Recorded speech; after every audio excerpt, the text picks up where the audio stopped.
বাংলায় প্রথমবার বিজেপি সরকারের মুখ্যমন্ত্রী হয়েছেন শুভেন্দু অধিকারী। রবীন্দ্র জয়ন্তীতে এই ঐতিহাসিক মুহূর্তের সাক্ষী থাকতে ব্রিগেডে উপস্থিত ছিলেন টলি স্টাররা। প্রসেনজিৎ থেকে মমতা শঙ্কর, জিৎ থেকে যিশু।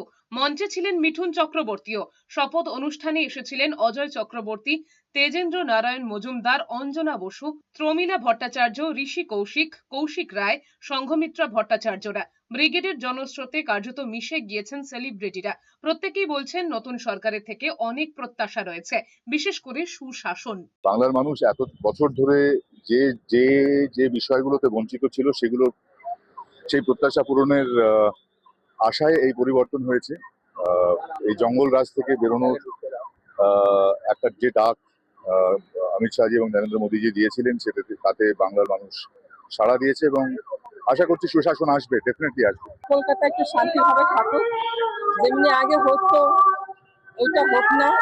এত নারীদের এত হলো, যেটা নারীদের সম্মান হোক, সুরক্ষা হোক, এটাই আমরা চাই। প্রথম এক্সপেক্ট করছি নারী সুরক্ষা, দ্বিতীয় হচ্ছে উন্নয়ন আর শিক্ষা ব্যবস্থা উন্নত।